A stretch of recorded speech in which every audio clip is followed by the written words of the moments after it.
todas. Vamos a dar inicio a la audiencia pública convocada para el día de hoy.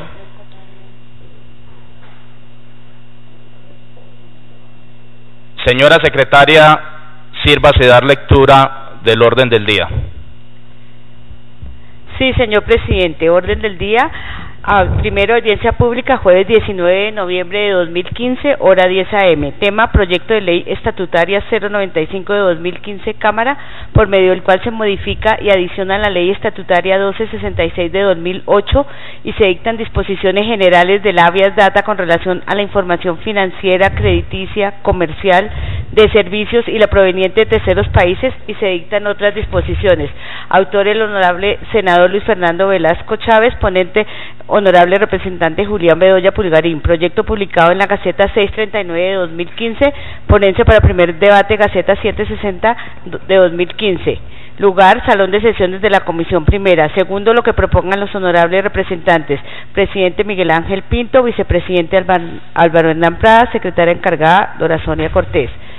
Señor presidente, esta audiencia fue convocada mediante la siguiente resolución que la mesa autorizó y me permito leer. Resolución 010 de noviembre 11 de 2015, por la cual se convoca audiencia pública. La mesa directiva de la Comisión Primera de la Honorable Cámara de Representantes, considerando que la Ley Quinta de 1992 en su artículo 230 establece el procedimiento para convocar audiencias públicas sobre cualquier proyecto de acto legislativo o de ley. B, que los honorables representantes Julián Bedoya Pulgarín y Juan Carlos García Gómez han solicitado la realización de audiencia pública del proyecto de ley estatutaria número 095-2015 Cámara, por medio del cual se modifica y adiciona la ley estatutaria 1266 de 2008 y se dictan disposiciones generales del habeas data con relación a la información financiera, crediticia, comercial, de servicios y la proveniente de terceros países, y se dictan otras disposiciones. C, que la mesa directiva de la Comisión Primera considera que es fundamental en el trámite de estas iniciativas conocer la opinión de la ciudadanía en general sobre el proyecto de ley estatutaria antes citado. D, que el artículo 230 de la Ley Quinta de 1992 faculta a la mesa directiva para reglamentar lo relacionado con las intervenciones y el procedimiento que asegure la debida atención y oportunidad. E, que la Corte Constitucional en reiterada jurisprudencia en relación con las audiencias públicas ha manifestado, abre comillas, las audiencias públicas de participación ciudadana decretadas por los presidentes de las cámaras o sus comisiones permanentes, dado que el propósito de estas no es el de que los congresistas deliberen ni decidan sobre algún asunto, sino el de permitir a los particulares interesados expresar sus opiniones y puntos de vista sobre los proyectos de ley o acto legislativo que se estén examinando en la célula legislativa correspondiente, no son así sesiones del Congreso o de sus cámaras, sino audiencias programadas para permitir la intervención de los ciudadanos interesados, cierra comillas. Resuelve, artículo primero, convocar audiencia pública para que las personas naturales o jurídicas interesadas presenten opiniones u observaciones sobre el proyecto de ley estatutaria 095-2015 Cámara, por medio del cual se modifica y adiciona la ley estatutaria 1266 de 2008 y se dictan disposiciones generales del habeas data con relación a la información financiera, crediticia, comercial, de servicios y la proveniente de terceros países, y se dictan otras disposiciones. Segundo, la audiencia pública se realizará en la ciudad de Bogotá el día jueves 19 de noviembre de 2015 a las 10 a.m. en el salón de sesiones de la Comisión Primera. Tercero, las inscripciones para intervenir en la audiencia pública podrán realizarse telefónica o personalmente en la Secretaría de la Comisión Primera de la Cámara de Representantes con un día de antelación a la audiencia. Artículo cuarto, la mesa directiva de la Comisión Primera de la Honorable Cámara de Representantes ha delegado al honorable representante Julián Bedoya Pulgarín, ponente del proyecto de ley estatutaria, la dirección de la audiencia pública, quien de acuerdo a la lista de inscritos fijará el tiempo de intervención de cada participante. Artículo quinto, la Secretaría de la Comisión efectuará las diligencias necesarias ante el área administrativa de la Cámara de Representantes a efecto de que la convocatoria a la audiencia sea de conocimiento general y en especial de la divulgación de esta audiencia en el canal del Congreso. Artículo sexto, esta resolución rige a partir de la fecha de su expedición. Comuníquese y cúmplase. Dada en Bogotá a los 11 días del mes de noviembre del año 2015, presidente Miguel Ángel Pinto, vicepresidente Álvaro Hernán Prada, secretaria encargada Dora Sonia Cortés. Señor presidente, con relación al artículo 5 de la resolución que ordena a la Secretaría hacer todo el trámite pertinente ante la parte administrativa para que esta audiencia fuese convocada por el canal del Congreso y todas las instituciones para que la ciudadanía se enterara de la convocatoria de la misma, se hizo lo pertinente ante la Presidencia y la Dirección Administrativa y en el canal del Congreso se convocó a la misma. Asimismo, señor presidente, por instrucciones suyas como ponente se hicieron algunas invitaciones con la finalidad de que la audiencia tuviese toda la divulgación pertinente a las instituciones y personas interesadas o que pudiesen tener interés en el proyecto. Entre esas personas se invitaron, señor presidente, al ministro de Hacienda y Crédito Público, a la ministra de Comercio, Industria y Turismo, al ministro de Tecnologías de la Información y las Comunicaciones, al superintendente de Industria y Comercio, a la presidente de la Central de Información Financiera, CIFIN, al presidente del Banco Agrario, al superintendente financiero de Colombia, presidente de FENALCO, presidente de Asobancaria, director ejecutivo FEDesarrollo, entre otras. Esas fueron las invitaciones que se hicieron por parte de la Secretaría de la Comisión por instrucciones suyas y se han excusado de asistir a la audiencia. Me permito leer la excusa del Ministerio de Hacienda. Doctora Amparo Yané Calderón Perdomo, Secretaria General, Comisión Primera, Cámara de Representantes, Ciudad. Asunto, invitación, audiencia pública PLE número 095-2015, Cámara. Respetada Secretaria, reciba un cordial saludo. Ruego les manifieste a los miembros de la Comisión Primera de la Cámara de Representantes la importancia que tienen las citaciones e invitaciones que hacen a esta cartera. Sin embargo, pido excusa al señor Ministro de Hacienda y Crédito Público, doctor Mauricio Cárdenas Santamaría, por no poder asistir a la sesión que se llevará a cabo el día jueves 19 de noviembre de 2015, programada a las 10 a.m. en el recinto de la Comisión, para debatir sobre el proyecto de ley estatutaria 095-2015, Cámara, por medio del cual se modifica y adiciona la ley estatutaria 1266 de 2008 y se dictan disposiciones generales de la habeas data con relación a la información financiera, crediticia, comercial, de servicios y la proveniente de terceros países, y se dictan otras disposiciones debido a que se encontrará atendiendo compromisos previamente adquiridos. No obstante, y dada la importancia del tema a tratar, asistirá en representación del Ministerio el Director General de Regulación Financiera, el doctor David Salamanca Rojas. Atentamente, Claudia Isabel González Sánchez, Secretaria General, Ministerio de Hacienda y Crédito Público. Asimismo, se recibió excusa del despacho de la ministra, la doctora Cecilia Álvarez Correa. Entonces, doctora Amparo Yané Calderón, Secretaria General, Comisión Primera, Cámara de Representantes. Asunto, audiencia pública, proyecto de ley estatutaria 095-2015, Cámara. Apreciada Secretaria, he recibido la comunicación dirigida a la ministra Cecilia Álvarez Correa, mediante la cual se invita a participar de la audiencia pública del proyecto de ley del asunto, que tendrá lugar mañana jueves 19 de noviembre de 2015 a las 10 a.m. en el lugar de sesiones de la Comisión Primera de la Cámara de Representantes. Desafortunadamente, la ministra no podrá asistir porque se encuentra atendiendo compromisos del Gobierno Nacional adquiridos con anterioridad en la República de Filipinas en el marco del Foro de Cooperación Económica Asia-Pacífico, entre paréntesis APEC por sus siglas en inglés. En este sentido, agradezco, señora secretaria, transmitir las excusas de la ministra al presidente y a los demás miembros de la comisión. Cordialmente, Mariana Sarasti Montoya, viceministra de Comercio Exterior, encargada de las funciones del despacho. Asimismo, acabamos de recibir excusa del ministro Juan David del ministro de Tecnologías de la Información y las Comunicaciones, doctor Miguel Ángel Pinto, honorable representante de la Cámara, doctor Amparo Yané Calderón, Secretaria General, Comisión Primera, Cámara de Representantes, Ciudad. Asunto, su comunicación del 12 de noviembre de 2015, invitación a la audiencia pública sobre el proyecto de ley estatutaria número 095 de 2015, por medio del cual se modifica y adiciona la ley estatutaria 1266 de 2008 y se dictan disposiciones generales del habeas data con relación a la información financiera, crediticia, comercial, de servicios y la proveniente de terceros países, y se dictan otras disposiciones. Excusa, honorable representante Pinto. En atención al asunto, me permito informarle que el señor ministro David Luna Sánchez no podrá asistir a la audiencia pública que se realizará en la Comisión Primera de Cámara el jueves 19 de noviembre de 2015 por encontrarse cumpliendo una agenda programada con anticipación en la ciudad de Cali. Por lo anterior y de manera respetuosa solicitamos sea aceptada su excusa a dicha invitación.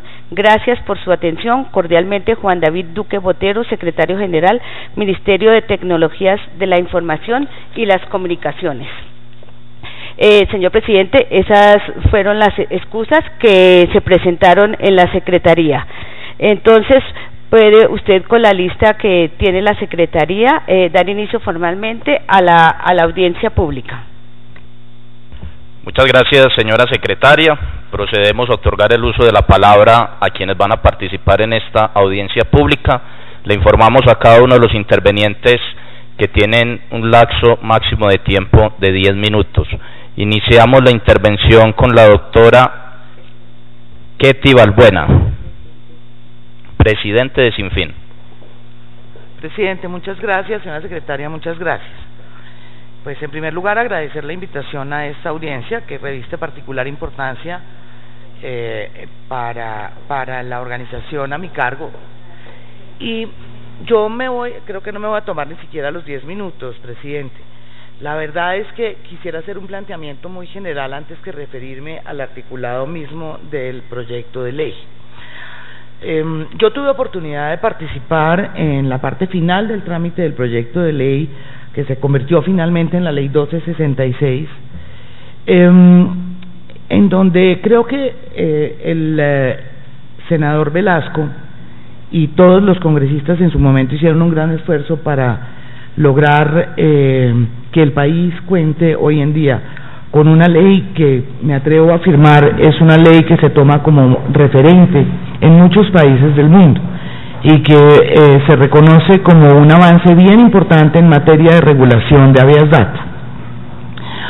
Esa tal vez es la razón por la cual nos ha tomado por sorpresa, y me atrevo a afirmar que no solamente a quienes nos vemos involucrados como operadores de la información, sino también a las propias autoridades regulatorias del país, cuando nos encontramos con este proyecto de ley que nos cuesta de verdad trabajo entender cuál es el origen y cuál es el propósito de incorporar una serie de normas que, en lugar de mejorar la ley 1266, en nuestra opinión la desmejora.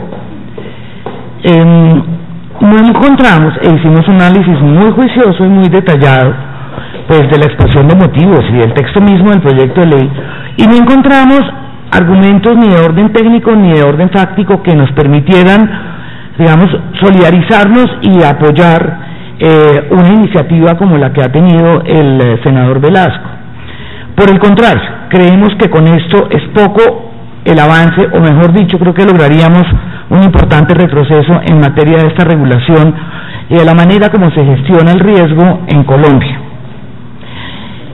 Aceptar planteamientos como los que digamos, subyacen a este proyecto de ley nos conduciría esencialmente a tener que eliminar buena parte de la información que reposa hoy en los operadores de información. Y la verdad creo que pensar que esta eliminación, pues quienes piensan que esta eliminación es buena o es conveniente, creo que con todo el respeto que me merecen están muy equivocados. Para los originadores de crédito, para los financiadores de bienes y de servicios, no hay nada más peligroso que carecer de información. La ausencia de información es precisamente lo que evita muchas veces el acceso de quienes hoy en día no tienen acceso, bien a las fuentes de crédito, bien a las fuentes de financiamiento. Realmente creo que eso nos conduciría a ir por un camino exactamente en contravía del sendero que hoy en día viene transitando en general la economía del país, cuando uno se da cuenta que cada vez es más la inclusión financiera, cada vez es más la gente que tiene acceso a financiamiento en materia de bienes y servicios. Hoy en día en Colombia estamos llegando a un nivel de inclusión financiera del 75% de la población colombiana, y creo que ese es un punto alto y es un punto muy importante. Creo que el gobierno nacional junto con todos los actores que participamos, digamos, en la facilidad del acceso de las personas a esos sectores de crédito y de financiamiento, ha ido lográndolo sostenidamente con un esfuerzo que de verdad es muy importante. Pensar en temas como los que se plantean aquí, de disminuir la permanencia del dato negativo a 2 años, es ir en contravía con las legislaciones del mundo, ir en contravía con Basilea, frente a quien nosotros hacemos un gran esfuerzo, particularmente la Superintendencia Financiera, en materia de la regulación digamos, todo el tema regulatorio de riesgo de crédito, el sistema SARC. Realmente esto se aparta radicalmente de unos postulados que creemos que lo que hacen es recoger las mejores prácticas del mundo. Entonces, con todo el respeto, la verdad es que no hemos podido encontrarlo, de pronto no hemos tenido la suficiente claridad de cuál es el propósito que se persigue con esto, qué mejora, qué beneficios le va a traer esto a los ciudadanos. La verdad no hemos podido encontrar ninguno. Volver nuevamente por esos senderos de las amnistías, que es como la que se recoge en el último artículo del proyecto de ley. Creo que las enseñanzas que nos han dejado las amnistías en todos los frentes en este país no han sido buenas. Y yo simplemente quiero traer a colación los resultados de la amnistía que en su momento otorgó la ley 1266, en términos muy semejantes, tal vez eran hasta menos generosos, porque la verdad es que ahí había un tiempo de permanencia de 6 meses para quienes se amnistiaban, y aquí pues básicamente lo que se está planteando es que una vez se produzca el pago se elimine el dato negativo.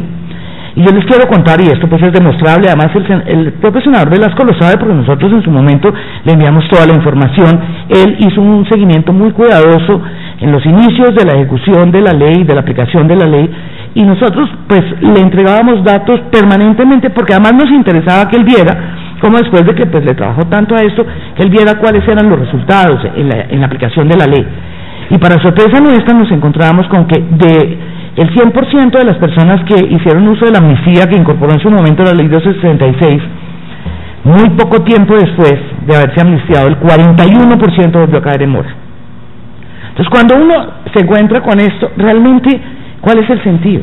No hay sentido. Y yo sí les agradezco que pensemos todos que la ausencia de información, y esto no produce sino ausencia de información, eliminación de información, lo que hace es precisamente eliminarle o imposibilitarle el acceso al financiamiento y al crédito a muchas personas que bien no lo tienen, o lo tienen, no lo han tenido, o eventualmente ya lo hubieran tenido y por alguna razón necesitaran de un crédito adicional. No tengo nada más que decir. Muchas gracias, presidente. A usted, doctora Ketty Balbuena.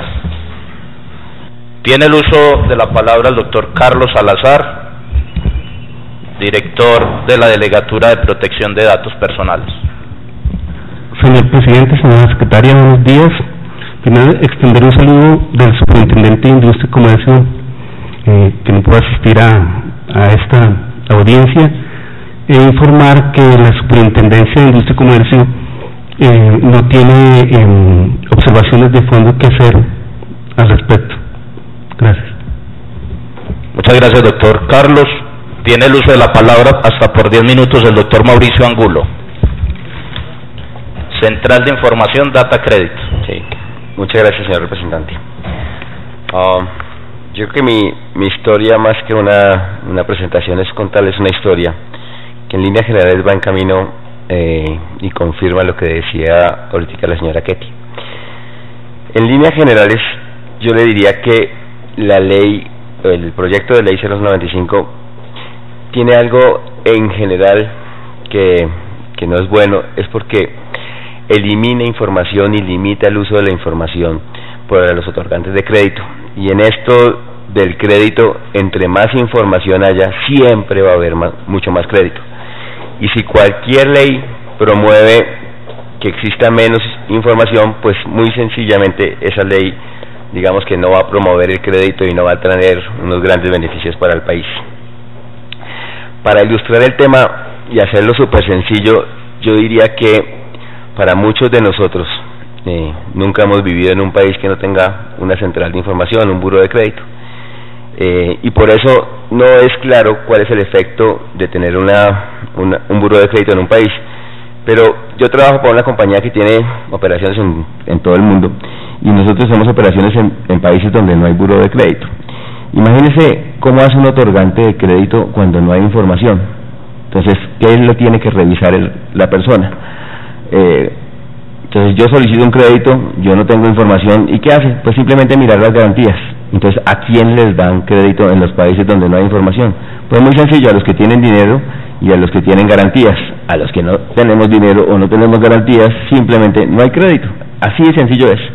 Hay países en donde no hay información, pero la información solamente es negativa. Entonces, ¿para qué sirve un buró de crédito donde la información es negativa? Simplemente para negar, porque si estoy en la base de datos, pues puedo negar, pero con los buros de crédito con información negativa no se puede otorgar crédito.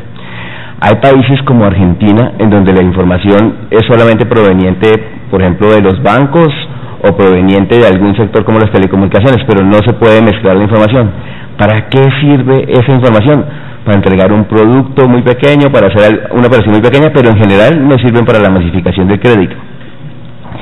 Para nosotros que vivimos en Colombia hace mucho tiempo, pues no vemos la relevancia clara de para qué sirve un buró, pero el buró es exactamente el motor del crédito y el motor de la diversificación, pues, del tema de la salud bancaria.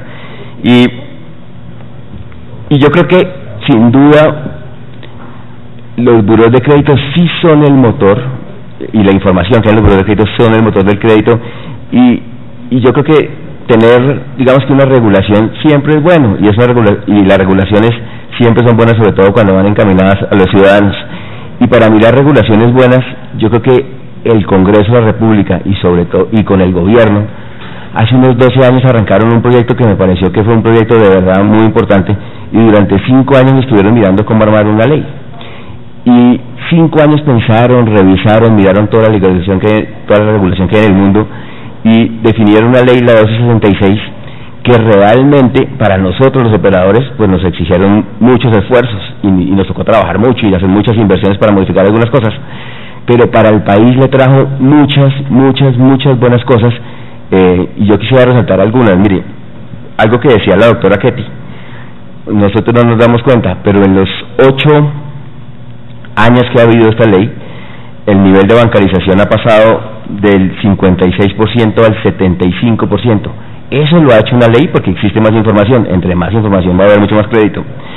Imagínense que nosotros en nuestros estudios lo que miramos es que 8 de cada 10 créditos en este país se dan a estratos 1, 2 y 3. Cuando uno tiene una capacidad de crédito como esta, cuando el país tiene una capacidad, unas herramientas de crédito, para que cada 8 créditos son dados en estratos 3, 2 y 1, y para que haya más créditos dados al estrato 1 que al estrato 5 o al estrato 6 sumados, este país tiene una gran capacidad de otorgamiento de crédito y de masificación de crédito, y ese crédito de los estratos 1 y 2 o 3 son fundamentales para cambiar su vida, para invertir, para crear capital. Y eso es gracias a que existe información. En la medida que existe una norma que limite la información, vamos a pasar al modelo de países sin buró, en donde el crédito se lo dan de nuevo solamente a los estratos 5 y 6. Y yo diría que este tema es un tema que parece sencillo, pero claramente podría afectar sustancialmente la economía del país. Mire, esta ley, la 1266, es internacional en todos los sentidos. Cuando el Banco Mundial vino y calificó el sistema de crédito de este país, cambia del año de hace 8 años a hoy, este país ha cambiado del puesto número 59 al puesto número 2 en el tema de facilidades para el otorgamiento de crédito. Y cuando usted mira por qué pasamos del puesto 59 al número 2, muy sencillo, es que este país tiene información y existe una norma para información y existen los derechos de los ciudadanos. Entonces yo diría que la 1266 ya ha hecho un papel importante en la redistribución del crédito, en el otorgamiento del crédito. Al país le ha traído muchos beneficios, y yo creo igual que la doctora Ketty, que cuando uno empieza a mirar la nueva norma, la 095, uno no ve ningún punto que sea positivo, ni aporte, ni sume, antes todo resta, porque todas las normas de esta nueva ley hacen dos cosas: o reducen la información o cambian algo que es muy importante, que es la cultura de pago. Y entre reducir la información y cambiar la cultura de pago, con esas dos acciones va a haber serios problemas más adelante.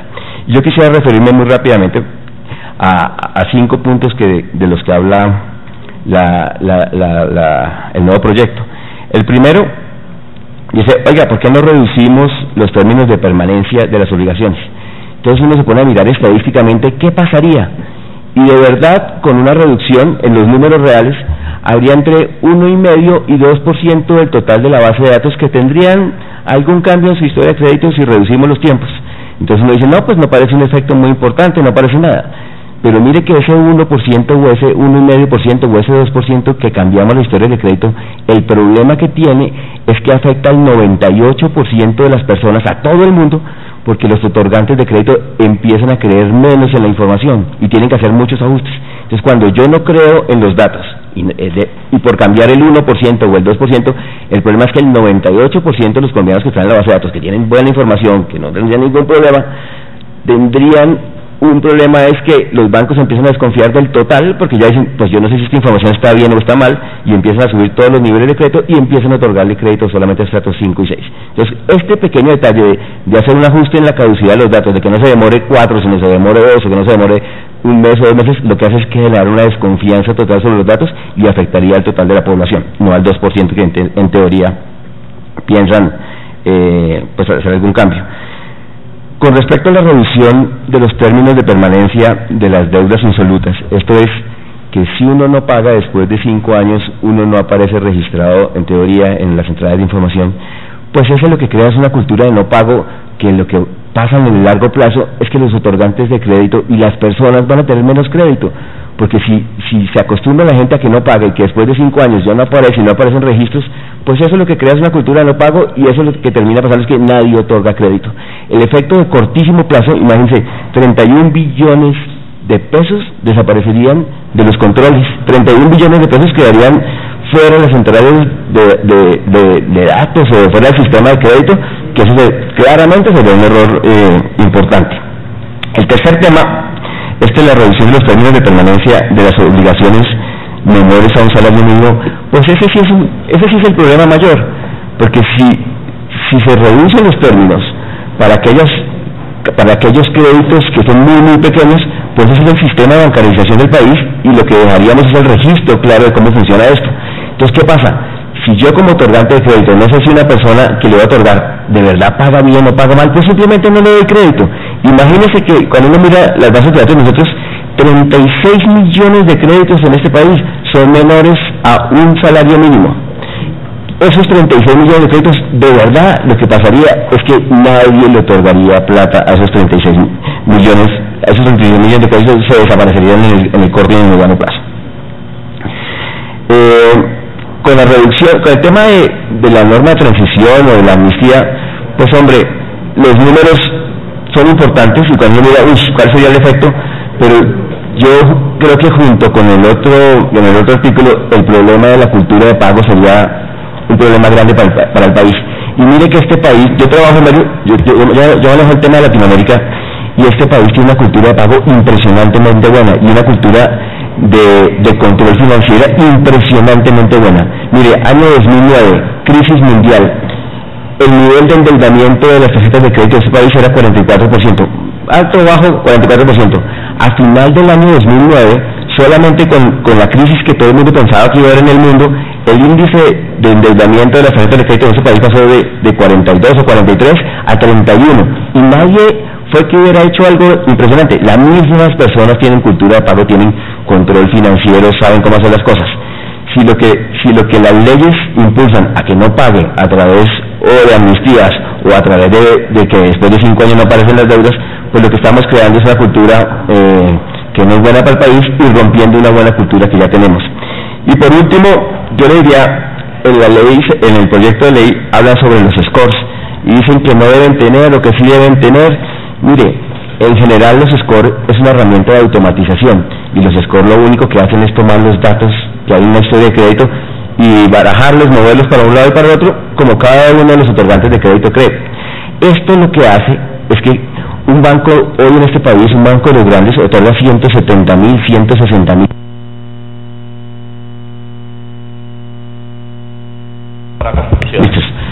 Los celulares dan dan 400.000, 300.000 créditos al mes. Eso se hace a través de modelos matemáticos, y los modelos matemáticos le dan la historia de crédito y sumar y restar.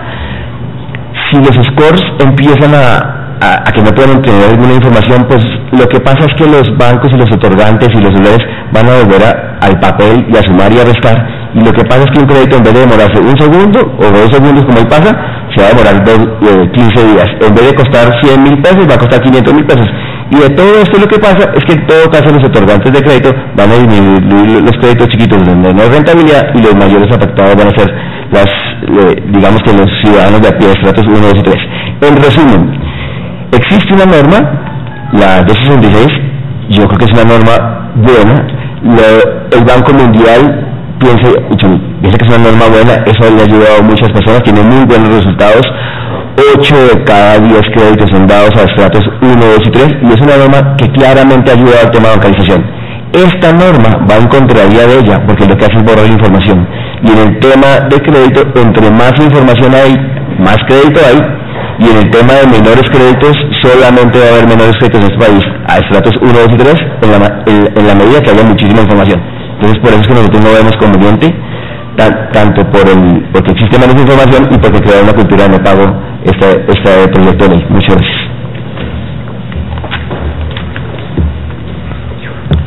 Muchas gracias, doctor Mauricio Angulo. Tiene el uso de la palabra hasta por 10 minutos la doctora Ingrid Lagos, de la Superintendencia Financiera.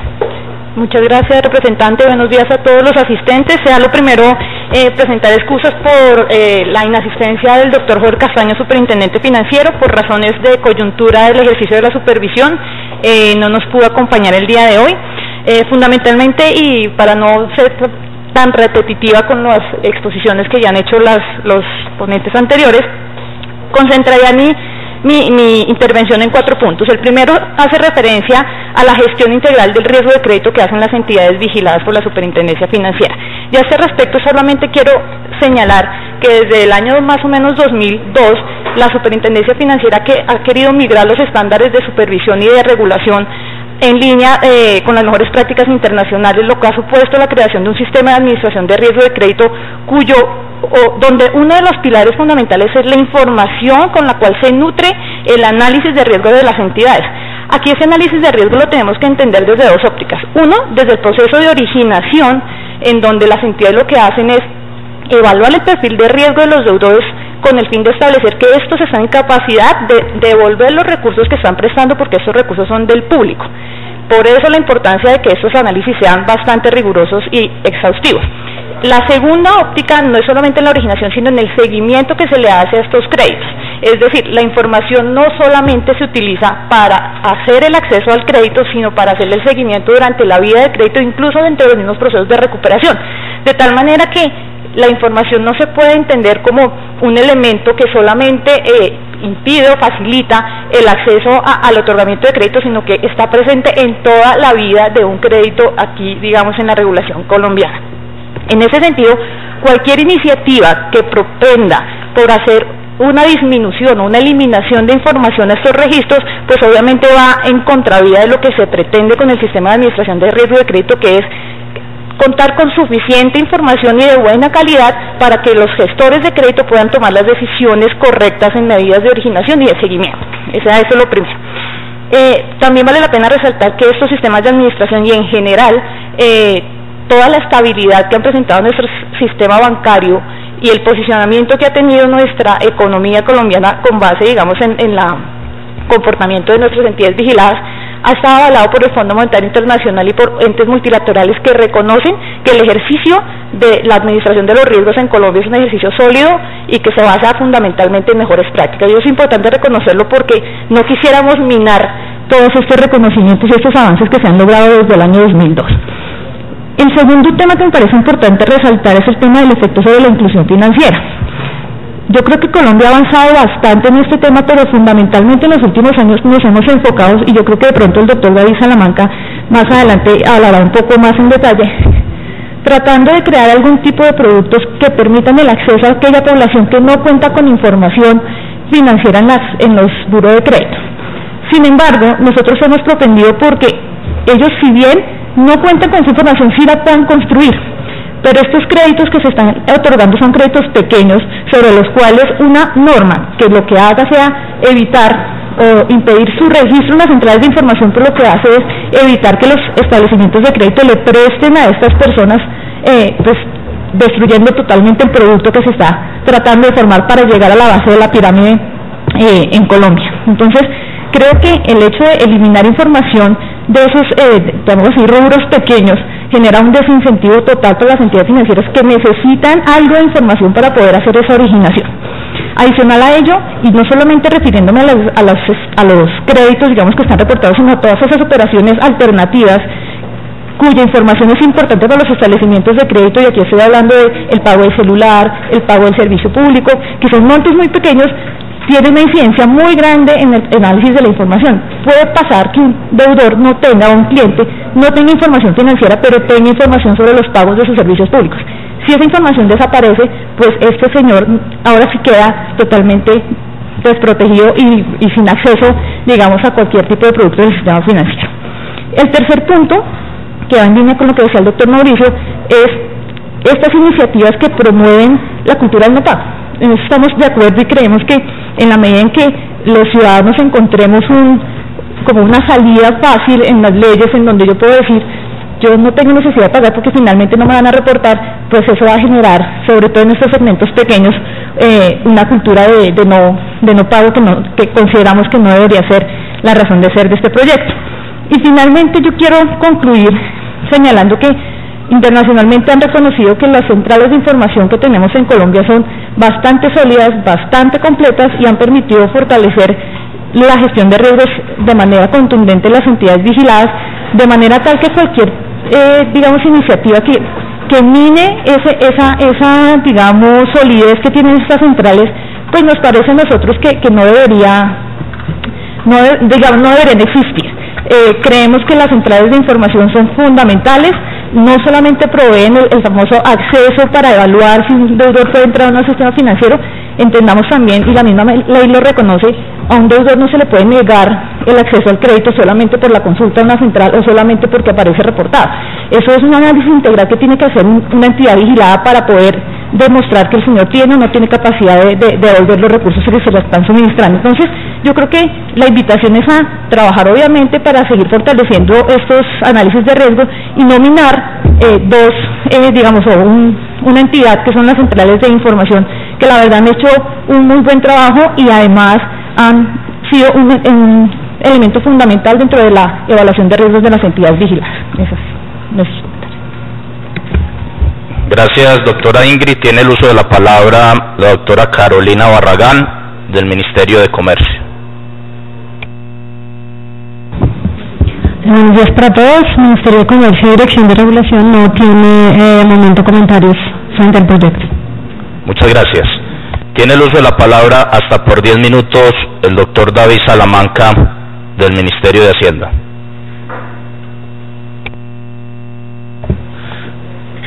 Representante, primero que todo quisiera agradecer por la invitación que se hizo al Ministerio de Hacienda para participar en esta importante audiencia. Para nosotros es fundamental poder compartir las impresiones que tiene el Ministerio sobre un tema tan relevante como lo es el manejo de la información de las centrales de información crediticia, y sobre todo por el impacto que este tipo de información tiene de cara a una de las apuestas más importantes que hemos adoptado desde el Ministerio de Hacienda en términos de incrementar la provisión de servicios financieros formales para la población del país. Creo que muy en línea con los comentarios que hemos escuchado tanto de la Superintendencia Financiera como de algunos de los otros participantes en el debate del día de hoy, creo que uno de los activos más importantes que tenemos hoy en día en Colombia de cara a incrementar el acceso de crédito por parte de la población más vulnerable tiene que ver con la existencia de unas bases de información completas que recaban datos no solamente de productos financieros tradicionales como el crédito, sino que se nutren también de información valiosa de muchos otros proveedores de crédito o de productos como lo son los operadores celulares, las empresas de servicios públicos y los comercios mismos, que nos permiten generar un historial de pagos para esa población de base de la pirámide que muchas veces ni siquiera ha tenido la posibilidad de tener acceso al crédito.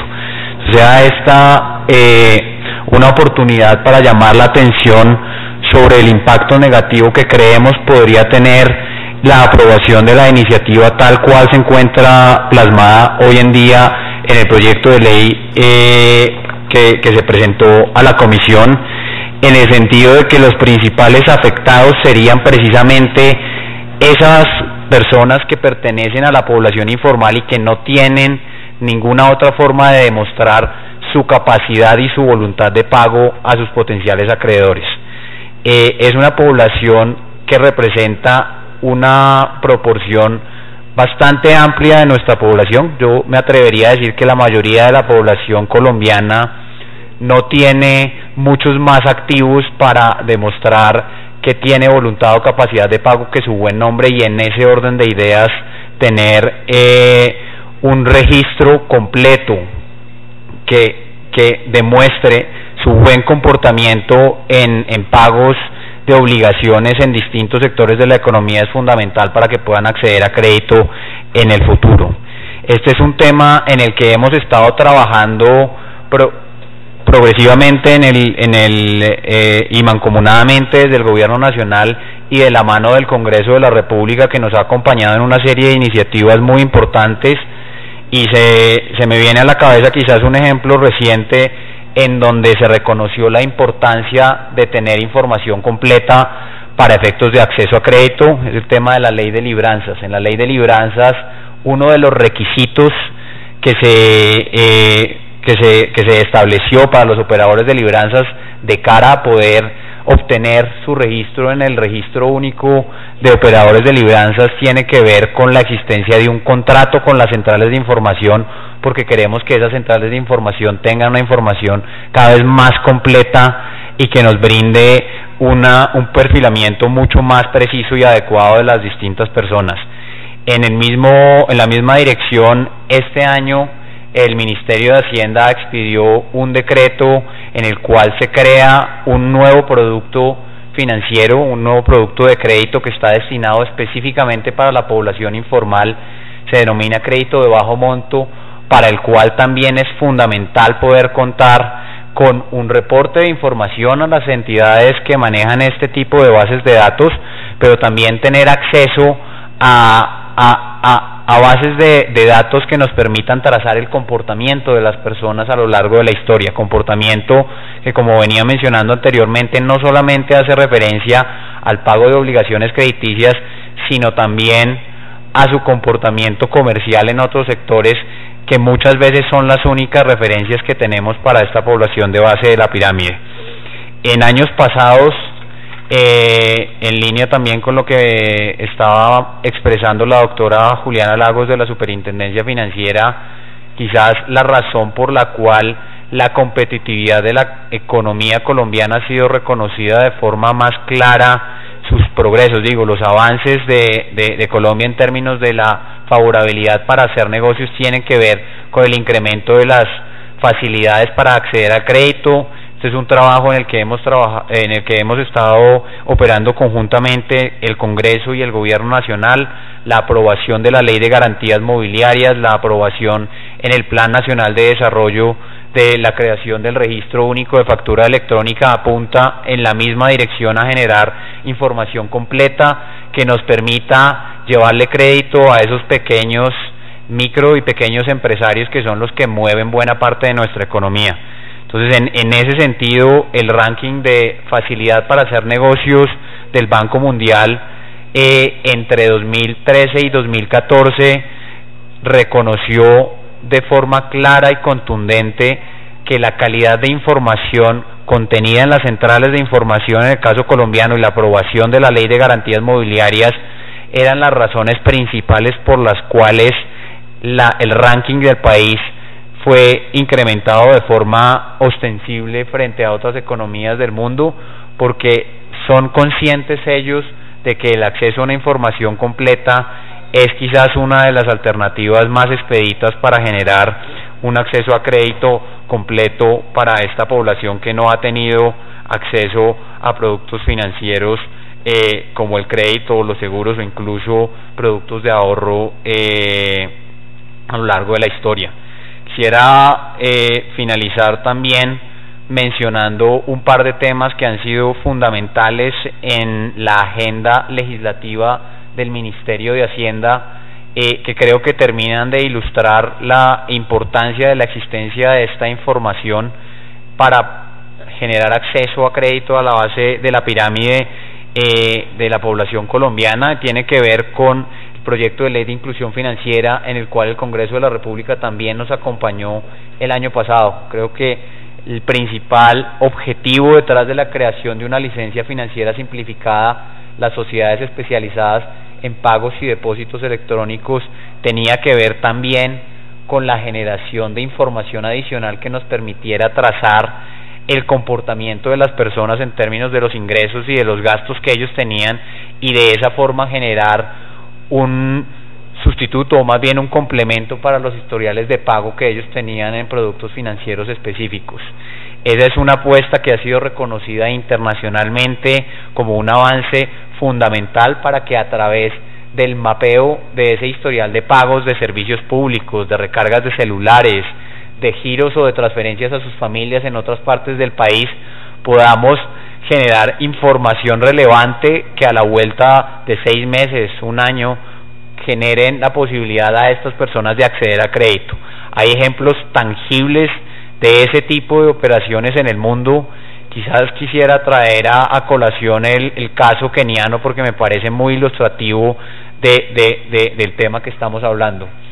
En Kenia existe el operador de servicios transaccionales más importante con respecto al tamaño de la economía del mundo. Se llama M-Pesa. Es un esquema que utiliza las redes de telefonía celular para permitir pagos y transacciones entre personas, para permitir giros a otros lugares del país. Es un esquema en el cual están registrados alrededor de 25 millones de personas de un país que tiene más o menos la misma población que Colombia, y ese mecanismo fue el canal de entrada para que luego de un periodo de un par de años de generación de información sobre la capacidad de ingreso y de pagos de esas personas, empezaran a acceder a crédito mediante una serie de alianzas en donde los bancos, respetando también y obviamente protegiendo los recursos de sus depositantes, pudieron empezar a otorgar crédito de pequeños montos en principio a todas estas familias y a todas estas personas que estaban en la población informal en Kenia. Entonces, una apuesta en la que creo que no podemos dar pasos hacia atrás. Estamos en un esfuerzo mancomunado entre el Congreso, el gobierno y el sector privado para poder llevarles servicios financieros formales de buena calidad y a bajo costo a los colombianos, y yo creo que sin perjuicio de lo bueno que pueda sonar en primera medida un proyecto de esta naturaleza, creo que los objetivos no se terminan alcanzando, y creo que terminaríamos incluso perjudicando a esas personas que creemos se estarían beneficiando con un proyecto de esta naturaleza. Para el 90% de las personas que tienen al día sus pagos, que pertenecen a esa misma base de la pirámide, cuyo único activo para efectos de acceder al crédito es su buena reputación, ponerlos en la misma condición que ese 5 o 7% de personas que de pronto se retrasaron en uno de los pagos implica generarles mayores costos de acceso a esos servicios financieros, que iría directamente en contravía contra los objetivos que se están esgrimiendo en el proyecto. Yo creo que cerraría ahí para no ser repetitivo tampoco con muchas de las cosas que se han planteado, agradeciendo nuevamente al representante la invitación y la oportunidad de participar en este debate. Muchas gracias, David. Tiene el uso de la palabra Santiago Castro, de Asobancaria.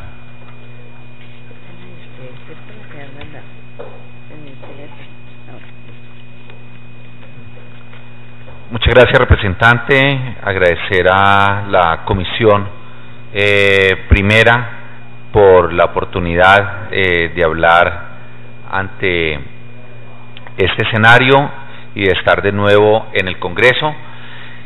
Pues simplemente quiero hacer una reflexión sobre lo que motiva generalmente un congresista. Yo fui miembro de esta célula durante 16 años y tengo el mayor respeto por el autor de la iniciativa, sé que lo mueve y definitivamente creo que aquí no hay otra finalidad que buscar un beneficio para las personas, para los consumidores financieros, pero lamentablemente muchas veces uno, creyendo hacer el bien, puede terminar creando un gran perjuicio, incluso a las mismas personas a las que cree a las cuales está dirigiendo su iniciativa.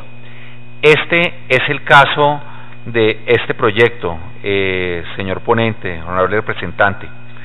Este proyecto que modifica la ley estatutaria, la 266 del 2008, entre otras una ley que apenas va a cumplir, no ha cumplido todavía 7 años, apenas se está acomodando, digamos, el sistema, todo lo que es las centrales de riesgo, todo el tema de consultas a esta nueva realidad, y pretende una reforma de un gran calado. Vamos a hacer varias consideraciones, los antecedentes, la inclusión financiera como mecanismo de inclusión y la importancia del registro de información financiera en bancos de datos, y consideraciones particulares como son la permanencia de la información, la caducidad y prescripción, la caducidad inmediata de obligaciones inferiores a un salario mínimo legal vigente y el régimen de transición. Empecemos por las consideraciones generales. Honorable representante, desde la aprobación de nuestra Constitución hemos tenido 11 iniciativas que buscan regular el derecho a la habeas data y a la recopilación masiva de datos por operadores de información relacionados con sus datos financieros, crediticios y comerciales. 11 iniciativas, de la cual sacamos adelante, después de mucha discusión, la 1266 del 2008. Y en esa 1266 del 2008, vamos a la siguiente, lo que se logró es definir el dato financiero y de crediticio como un dato semiprivado. Es un dato semiprivado porque se puede dar a conocer con autorización del titular. Determinó las obligaciones a cargo de los operadores, fuentes y usuarios de la información. Estableció un término máximo de permanencia de la información negativa, que es 4 años desde la extinción de la obligación. Señaló un procedimiento para la atención de consultas, quejas y reclamos y instituyó un régimen de transición o amnistía. O sea, yo creo que lo que tenía que hacer el legislador, los diferentes ligas de defensa de los consumidores, con una participación de una discusión muy grande, se dio en ese momento. Mi pregunta es ¿por qué después de tantos tropiezos y de tantas batallas para lograr llegar a ese resultado, vamos a abrir de nuevo la puerta a otro debate legislativo sobre ese tema cuando todavía no hemos cumplido los 7 años? Miren la información que vamos a dar. Miren que siempre, entre las principales razones por las cuales los hogares no acuden al sistema financiero formal para obtener un crédito, esta es información de 2013, siempre está presente no tener bienes para dar en garantía. Y es mucho más prevalente en las razones que para no acceder a créditos rurales que en las zonas urbanas. Imagínense lo que pasaría para estas personas, que sobre todo para la base de la pirámide, o sea, los sectores más vulnerables, que con lo único que cuentan es con su buen nombre, su buen historial de paga, que ni siquiera esto ya pueda tener validez. Entonces, pues, ¿con qué quedan? Con la garantía. Y garantía para esos sectores vulnerables no existe, no la van a poder conseguir, no van a poder ofrecerla. ¿Y qué va a pasar? Que simplemente no van a ser sujetos del crédito. En caso de que este proyecto llegara a pasar, la banca se acomoda. Buscaría entonces pues cambiar sus perfiles de crédito y migraría, pero migraría exactamente hacia el lado opuesto, donde los esfuerzos del gobierno, del Congreso y de la misma banca han buscado que se encamine, que es a los sectores más vulnerables de la sociedad. Miren, con la flexibilización de la tasa de interés en el año 2020, y es la siguiente, nosotros pasamos de tener 610,000 personas con al menos un microcrédito, que es lo que teníamos en el 2007, a 1.8 personas con al menos un microcrédito en junio del 2015. Y esas tasas promedio están en este momento en 34%, que es muy inferior a la tasa techo de usura, que es del 52%. ¿Cómo han accedido 1.8 personas a por lo menos un microcrédito? No con garantías. Lo han accedido es construyendo un historial de pago, un historial crediticio, un buen nombre. La importancia, y aquí lo han hablado mucho, del registro de la información financiera en bancos de datos, es que obviamente tenemos mejores resultados en términos de acceso al financiamiento, extensión del crédito y manejo del riesgo. Tenemos mayores niveles de profundización financiera y estabilidad del sistema en su conjunto. Lo habló ahora el doctor David Salamanca. Yo creo que hemos llegado a un círculo virtuoso donde estamos teniendo cada vez más avances y cada vez dependiendo menos de que hay unas garantías cuando accedemos a los créditos de bajo monto, cuando la ley de inclusión financiera está bancarizando a más personas. Pero lo que es un hecho es que los países que cuentan con centrales de información crediticia tienen una profundidad financiera significativamente mayor a la de países que no cuentan con este tipo de instituciones. Nosotros queremos dar marcha atrás, queremos por buscar acortar la estabilidad de la información en las centrales de datos, ir otra vez a lo que teníamos hace 10, 12 años en términos de bancarización. Miren la diferencia que nosotros que se ha observado según los datos del Banco Interamericano de Desarrollo entre los países con centrales de información crediticia y la profundidad financiera que estos tienen frente a los demás es de 9% del PIB. Entonces, yo sí creo que estos son datos que nosotros tenemos que ver antes de mirar un proyecto solamente por sus títulos y lo que pretende hacer. La permanencia de la información, la importancia y las implicaciones. Mírenla, eso ya está debidamente comprobado, es un hecho y una verdad de puño, que el comportamiento pasado de las personas es un predictor de su comportamiento futuro. Eso lo recogen información del cuentaviente.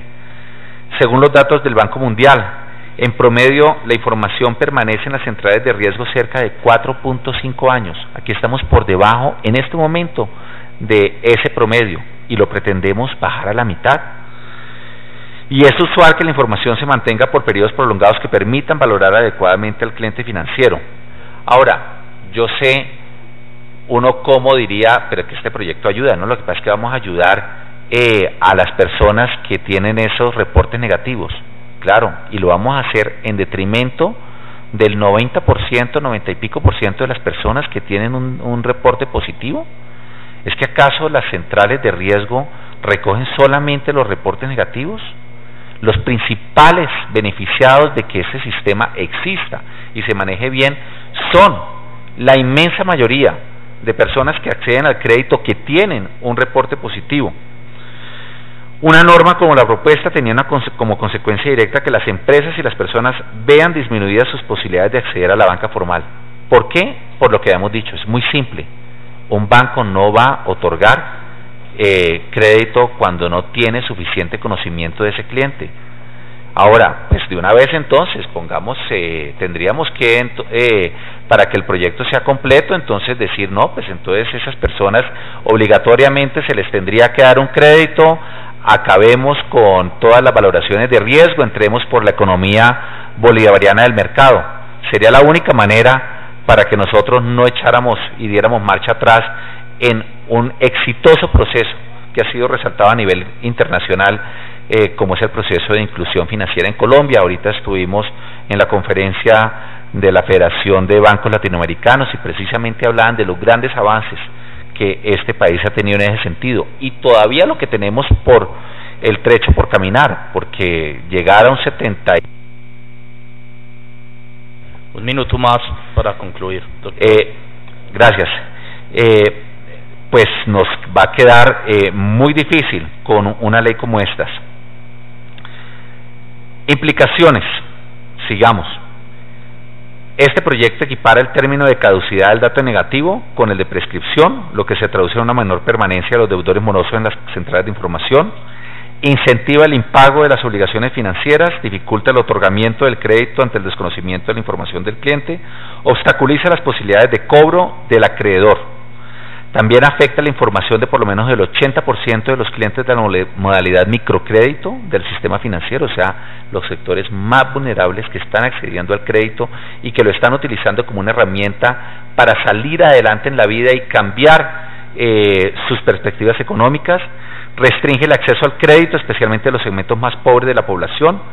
Anula por completo los esfuerzos realizados por la banca y el gobierno nacional, y aquí debo añadir, y este Congreso, que ha sido fundamental en los temas de inclusión financiera. No distingue si se trata de monto desembolsado, saldo, cuotas.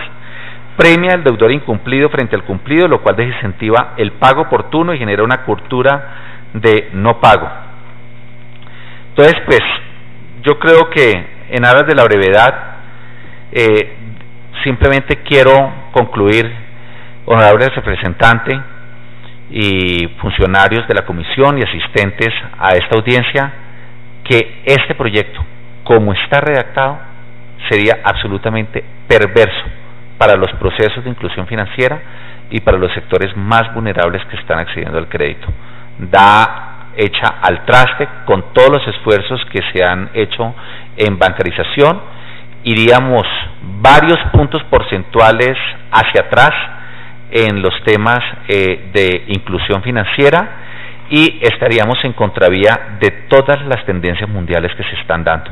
Por lo tanto, solicitamos que este proyecto o no se considere, dado que tenemos una legislación actual adecuada, que fue producto de una discusión y de una iniciativa del Congreso, o que se modificara de manera sustancial. Muchas gracias. Se dan por finalizadas las intervenciones de quienes estaban inscritos. Les recordamos a las diferentes personas que intervinieron en representación de entidades públicas o privadas que por favor hagan llegar a la Secretaría el resumen o el informe de su intervención para que pueda ser publicada en la Gaceta del Congreso de la República. De esta manera damos por terminada esta audiencia pública, señora secretaria. Sí, señor presidente, habiendo concluido las intervenciones, se da por terminada la audiencia pública, siendo las 11:10 de la mañana. Muchas gracias. Les recordamos que cada una de sus intervenciones será estudiada, analizada con rigurosidad, y posteriormente, si fuera el caso, a través de proposiciones, se realizarán las modificaciones pertinentes a la ponencia base. Muchas gracias.